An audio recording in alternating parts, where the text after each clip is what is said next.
চলছে ICC test চ্যাম্পিয়নশিপের জমজমাট লড়াই। ডারউইনে বাংলাদেশ হারিয়েছে অস্ট্রেলিয়াকে। সেই জয়ের মধ্য দিয়ে আইসিসি টেস্ট চ্যাম্পিয়নশিপে বাংলাদেশ নিজেদের পয়েন্ট টেবিলে চতুর্থ অবস্থান মজবুত করেছে। টাইগারদের 5 ম্যাচ শেষে উইনিং পার্সেন্টেজ 66.67। অন্যদিকে গল টেস্টের পঞ্চম দিনে শ্রীলঙ্কাকে 165 রানে হারিয়ে পূর্ণ 12 পয়েন্ট অর্জন করেছে টিম ইন্ডিয়া, যার ফলে 10 ম্যাচ শেষে ভারতের অর্জন হয়েছে 53.33। 165 রানে জিতেও বাংলাদেশকে টপকে যেতে পারেনি ভারত। এখনও বাংলাদেশের নিচে আছে তারা। পয়েন্ট টেবিলে ভারতের উপরে চতুর্থ স্থানে আছে বাংলাদেশ। ভারতের অবস্থান পঞ্চম।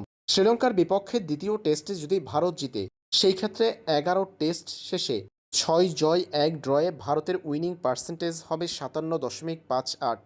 আর বাংলাদেশ যদি অস্ট্রেলিয়ার বিপক্ষে দ্বিতীয় টেস্ট ম্যাচ জিতে, সেই ক্ষেত্রে বাংলাদেশের উইনিং পার্সেন্টেজ 6 ম্যাচ শেষে 4 জয় 1 ড্রয়ে দাঁড়াবে 72.22, যা বাংলাদেশকে নিয়ে যাবে পয়েন্ট টেবিলে তৃতীয় স্থানে।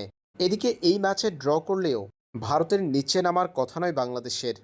যদি অস্ট্রেলিয়ার বিপক্ষে দ্বিতীয় টেস্টে বাংলাদেশ ড্র করে, সেই ক্ষেত্রে বাংলাদেশের উইনিং পার্সেন্টেজ হবে 61.11। আর যদি ম্যাচটা হারে, সেই ক্ষেত্রে বাংলাদেশের উইনিং পার্সেন্টেজ হবে 52.38। দ্বিতীয় টেস্টে অস্ট্রেলিয়ার বিপক্ষে তাই বাংলাদেশ হারলে আর শ্রীলঙ্কার বিপক্ষে ভারত যদি দ্বিতীয় টেস্টে জয় পায়, সেই ক্ষেত্রে 57.58 উইনিং পার্সেন্টেজ নিয়ে বাংলাদেশকে টপকে যেতে পারবে ভারত। তাই দ্বিতীয় টেস্ট অস্ট্রেলিয়ার বিপক্ষে বাংলাদেশের জয় যেমন গুরুত্বপূর্ণ, শ্রীলঙ্কার বিপক্ষে ভারতের জয়ও ভারতের জন্য গুরুত্বপূর্ণ।